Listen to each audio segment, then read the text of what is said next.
Well, Nashville is the first stop on the international tour for Wild Encounters, the latest book from renowned photographer David Yarrow. His travels take him all over the world in search of the planet's remote landscapes, vanishing cultures, and endangered animals. It is a remarkable book, and we are delighted to have you with us today. It's a great honor to be here. Thanks so much for coming. All right, so we saw that video just a moment ago of you up close and personal with man-eating polar bears. That is just incredible video. What's the scene there? How did you get to that place? I think the starting thing is that proximity is very important. If you're going to photograph a beautiful woman, you'd photograph her very close, and I don't see why it shouldn't be the same with animals. The problem is that people get scared or regulation, and we try to circumvent the regulatory barriers or the logistical barriers of getting close to animals, and then using wide-angle lenses. A bit like how in The Revenant, which won every award for cinematography, a lot of it was shot with immersive wide-angle lenses. This was taken up in Alaska on the North Slope, about 200 miles east of Prudhoe Bay, where the oil refinery is.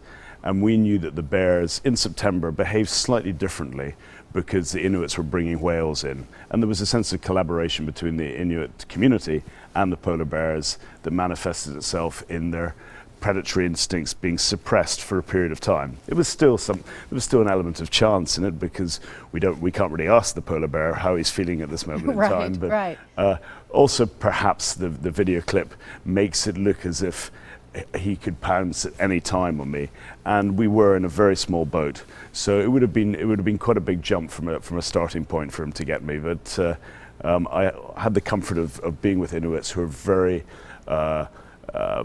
conversant in polar bear behavior, so that gave me the confidence to get us close, because I'm never going to get that chance again. Yeah, and it was a remarkable photograph. We have some video of you in Africa from a couple of years ago, and this kind of shows your process of how you get these remarkable photos. How do you prepare for a shoot like this? I think preparation is the key to everything. I've taken pictures that people might find lucky, but luck is the residue of design, and we do a lot of preparation into where we're going. We tend to go very specifically for one animal, so we don't go to Africa hoping to see 5 or 6 different animals. We're saying this is a trip where we're focusing singularly on lions, or this is a trip where we're focusing singularly on elephants, or maybe giraffes, or what have you. But preparation is an integral part of what I do. As we look at some of the pictures from the book, you captured some amazing images. Tell me about this one. Well, that's the front cover of the new book. It's called Gladiator. Partly because, if you remember the opening scenes of Ridley Scott's great film Gladiator, they had Russell Crowe's hand going through backlit against the high grass, and taken very early in the morning. It's backlit. I always prefer photographing against the light, early morning light. Yeah, he's beautiful. Mankind, this was a shot that changed my life in many ways. I was the first photographer up in South Sudan during the Civil War, at the end of the Civil War. I think I was the first white person there for 7 years, and you could tell that because the children that were 8 or 9 just looked at me like I was a freak, because they'd never seen someone white before. Wow. This is a tiger in Rajasthan, India. He's actually killed 2 people. He's rather unglamorously known as T-24.